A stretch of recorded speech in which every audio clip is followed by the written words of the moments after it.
இப்போ என்னன்னு பார்க்கலாம். இந்த மாதிரி பேங்கிள்ஸ்லாம் வந்து பார்த்தீங்கன்னா, எல்லாருக்குமே ரொம்ப பிடிக்கும். அதுவும் கிளாஸ் பேங்கிள்ஸ் வந்து லேடீஸ்க்கு ரொம்பவே பிடிக்கும் அது போடுறதுக்கு. நம்ம எங்கேயாவது ஃபங்ஷனுக்கு டிராவல் பண்ணும்போது நம்ம அத எடுத்து பேக் பண்ணி எடுத்துட்டு போவோம். அங்க போய் பார்த்தோம்னா சம்டைம்ஸ் உடைஞ்சு கூட வந்து பார்த்தீங்கன்னா போயிருக்கும். ஸோ நீங்க வீட்ல ஸ்டோர் பண்ணி வைக்கிறதா இருந்தாலும் இந்த டிப் ஃபாலோ பண்ணிக்கோங்க. இல்ல எங்கேயாவது நீங்க டிராவல் பண்றதுக்கு எடுத்துட்டு போறதா இருந்தாலும் இந்த டிப்ப வந்து நீங்க ஃபாலோ பண்ணிக்கலாம். இந்த டிப்ப நீங்க பண்ணி வைக்கும்போது உங்களுக்கு அந்த பேங்கிள் ரொம்பவே சேஃபா இருக்கும். கொஞ்சம் கூட வந்து பார்த்தீங்கன்னா உங்களுக்கு உடையவே உடையாது. அதுக்கு வந்து நான் இங்க சாக்ஸ் தான் எடுத்திருக்கேன். நம்ம யூஸ் பண்ணாத பழைய சாக்ஸ் இருந்துச்சுன்னா எடுத்துக்கோங்க. இப்போ இந்த சாக்ஸ வந்து இந்த மாதிரி நீங்க நல்லா திருப்பி எடுத்துக்கோங்க.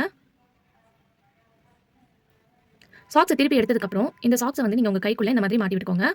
மாட்டுனதுக்கப்புறம் நம்ம எவ்வளோ வளையல் வச்சிருக்கோமோ, அது மொத்தத்தையும் இந்த மாதிரி கையில சாக்ஸோட சேர்த்து புடிச்சிட்டு, இந்த கை வழியா அந்த சாக்ஸ வந்து நீங்க எடுத்து விட்டா, உங்களுக்கு அந்த பேங்கிள் அழகா அந்த சாக்ஸ்குள்ள போயிரும். அதுக்கப்புறம் பேலன்ஸ் எக்ஸ்ட்ராவா இருக்கக்கூடிய அந்த சாக்ஸ வந்து அதுக்கு மேலேயே நீங்க இந்த மாதிரி ஃபோல்ட் பண்ணி விட்டுருங்க.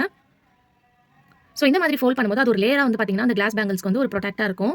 இந்த மாதிரி வச்சு நீங்க ஸ்டோர் பண்ணி வச்சுக்கலாம். இல்ல எங்கேயாவது டிராவல் பண்றதா இருந்தா கூட இந்த மெத்தட் யூஸ் பண்ணி நீங்க எடுத்துட்டு போகும்போது, உங்க கிளாஸ் பேங்கிள் வந்து பார்த்தீங்கன்னா, ரொம்ப சேஃபா இருக்கும். உடையவே உடையாது. இந்த மாதிரி சின்ன சின்ன டிப்ஸ்லாம் தெரிஞ்சு வச்சுக்கிட்டீங்கன்னா, கண்டிப்பா என்னைக்காவது ஒரு நாள் உங்களுக்கு ரொம்பவே யூஸ்ஃபுல்லா